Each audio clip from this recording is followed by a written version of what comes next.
I haven't played for very many of you before, so you don't know that my weight has been fluctuating. Seems like as you mature, your metabolism stops. My wife said, "You're really packing it on, James." And I said, "No, I'm not. See me naked. I look good." "No, you don't," she said.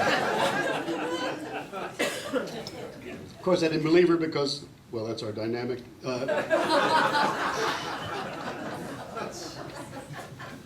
in any event, somebody mailed me a DVD of one of my shows. Somebody, made a copy of the show, and they sent it to me. And she was gone, and I went into the den, and I have a great big TV screen, and I sat down, and put the DVD in, got myself a martini, leaned back, ready to dig myself.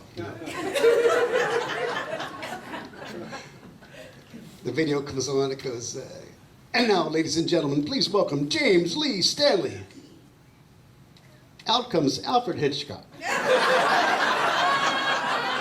He's got my guitar, the bastard. How is this possible? How could it get? But here's the deal: the image that you have of yourself gets fixed. I think when you're about 14, you start realizing that you're no longer your parents' kid. You're also your own person. You got a world. You got friends. You got your life.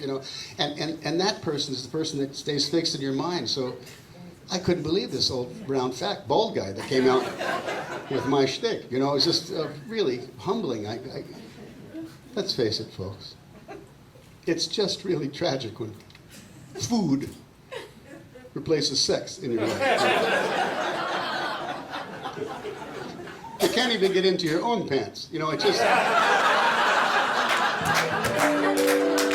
Oh, what a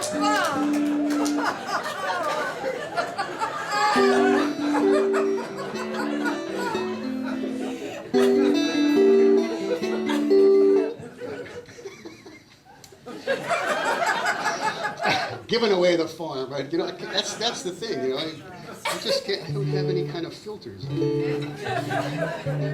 You know what? I tell you why too. When I was born, I was the first child of the next generation. In our family, and my parents lived with my mother's parents and her brothers and sisters, and my mother's grandparents. So we had great-grandparents, grandparents, aunts and uncles, my parents, and then me, the first of the next generation. Now, they were all Italian, except for my father, who was alien. And, alien. Yeah, and so all these Italians around me, there wasn't a moment during the first 3 years of my life when someone wasn't kissing me. And it kind of it fixed my personality, because I just pretty much wherever I go or whatever situation I'm in, I just assume that, well, everybody wants to kiss me. I can't lose it. It's like it's embedded, It's embedded. And my grandmother was the she was the kissinest grandmother, She was Italian. She was like 4 feet high, 5 feet wide, black dress, mustache, standard. And I didn't mention, they were all from the older country, Not my mother, not my aunts and uncles, but my grandparents and my great-parents. Sorry. I can cut this story short. Anyhow, they were from the older country, And my grandmother used to grab my cheeks the way Italian women do. "You're such a pretty boy," Place like that, and kiss me. And you know what?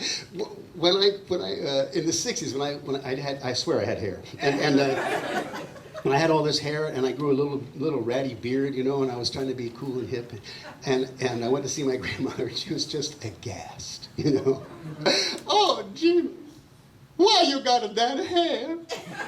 Why you got that beard? I can't see your face. You're such a pretty boy, I can't see your face.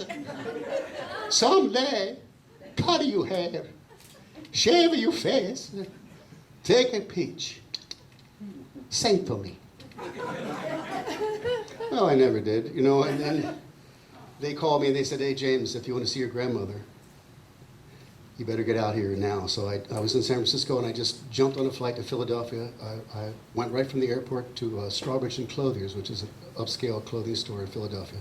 And I bought a 3-piece suit, and I had them alter it while I went to the barber and had all my hair cut off, and I had my beard shaved. So I had like a nice razor-cut hairdo and a little mustache and a 3-piece suit, And I walked into my grandmother's hospital room. She's lying there on her deathbed. I said, Grandma. She goes, Jimmy, why you got that earring?